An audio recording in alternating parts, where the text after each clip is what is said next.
श्री राम दोस्तों, कथा राष्ट्रम चैनल पर एक बार फिर आप सबका बहुत बहुत स्वागत है।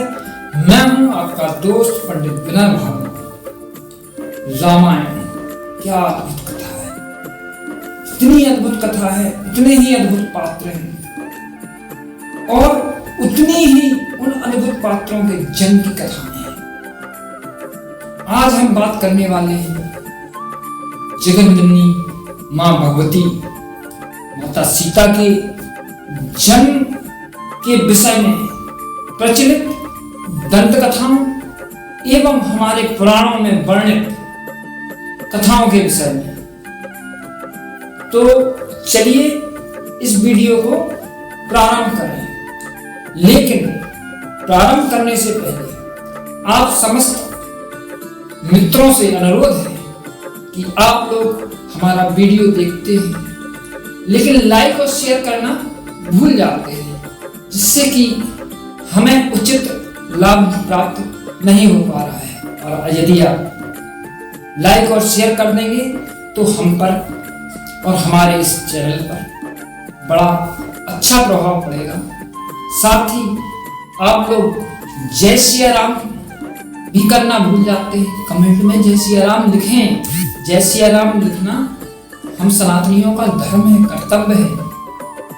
और जब आप नहीं लिखते हैं तो इसी वजह से आज मैंने स्वयं को ही जय श्री राम बोला है। तो चलिए, तो अब बिना किसी विलंब के अपना वीडियो करते हैं प्रारंभ।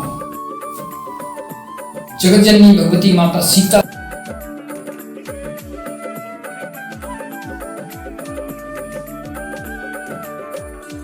सीता के जन्म में के विषय में अनेक कथाएं प्रचलित हैं, जिनमें से सर्वप्रमुख कथा जो आती है वो वाल्मीकि रामायण से उद्धृत है, जिसके अनुसार माता सीता धरती से उत्पन्न हुई।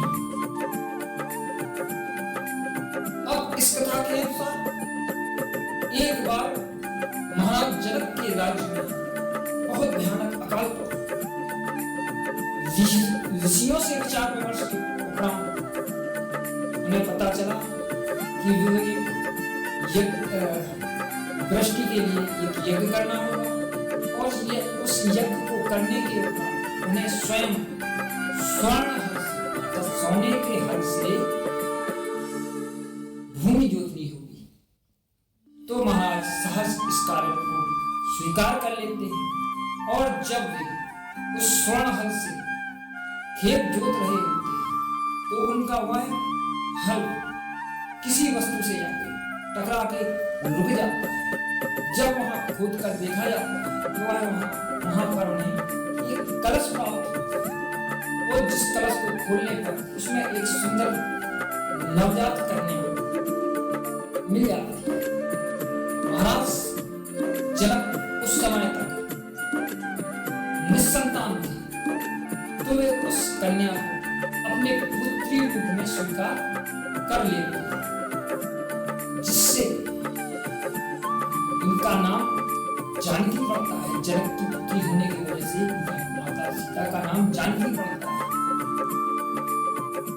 एक अन्य कथा आती है सुनने में जो इस प्रकार है। क्या सीता रावण की पुत्री थी।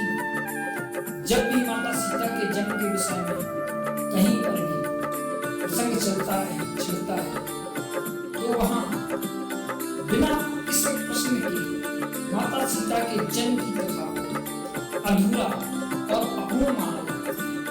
तो चलते हैं इस कथा के कुछ समझने का प्रयास करते हैं कि यह कथा कहां से और कैसे हुई। वाल्मीकि रामायण में वर्णन होता है कि एक बार रावण कहता है कि जिस दिन यदि मैं अपनी पुत्री से विवाह करने की इच्छा मेरे मन में उत्पन्न हो तब वह पुत्री ही मेरी मृत्यु का कारण बने। ऐसा वाल्मीकि रामायण में लिखा है। और सीता उनकी मृत्यु का कारण बनती है।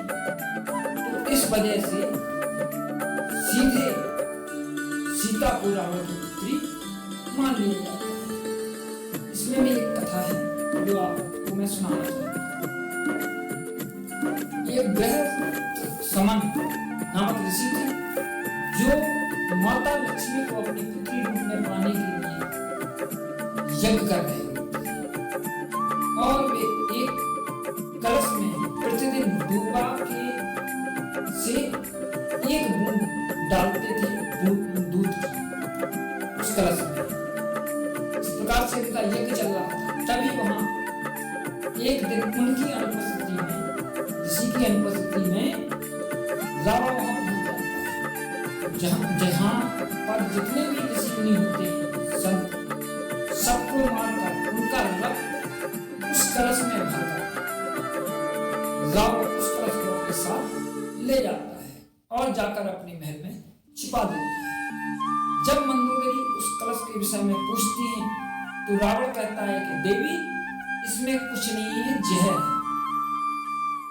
अच्छा, मंदोदरी उस कलश के प्रति बहुत अधिक जिज्ञासु होती है। एक दिन जब रावण कहीं जाता है तो वह उस कलश को उठाकर देखती है। रावण से दुखी होने के कारण वह मृत्यु का वर्णन करने हेतु रावण के द्वारा बताया गया कि इस कलश में विष है, जहर है, उसको वो पी लेती है, जिससे कि मंदोदरी गर्भवती हो जाती है और एक सुंदर कन्या को जन्म देती है। लेकिन रावण के भय के कारण मंदोदरी उस पुत्री को उसी कलश में छिपाकर महाराज जनक के जनकपुरी में जाकर छिपा देती है और वही जाके सीता जी बनती है और रावण की मृत्यु का कारण होती है। अब अन्य जो तीसरी कथा है वह कथा विश्वास के साथ कहते शायद इससे पहले आप नहीं सुनी होगी, क्योंकि यह कथा ब्रह्म वैवर्त पुराण में वर्णित है। इस कथा के अनुसार एक ब्राह्मण कन्या वेदवती भगवान विष्णु को अपने पति रूप में पाने के लिए घनघोर तपस्या कर रही होती है हिमालय पर्वत। तभी एक रोज वहां भ्रमण करते हुए रावण जब वेदवती को देखता है तो वह अत्यंत प्रसन्न हो जाता है और वेदवती से विवाह का प्रस्ताव रखता है। लेकिन वेदवती उन्हें मुस्कुराकर मना कर देती हैं और कहती हैं कि मैं केवल और केवल श्री हरि विष्णु से ही विवाह करने की इच्छुक हूँ और मैं उन्हीं से ही विवाह करूंगी। इस पर रावण जोर जबरदस्ती करने लगता है। तब वेदवती अपने कर्तृत्व की रक्षा के लिए हिमालय के पर्वत की ऊंचाई से कूद जाती है।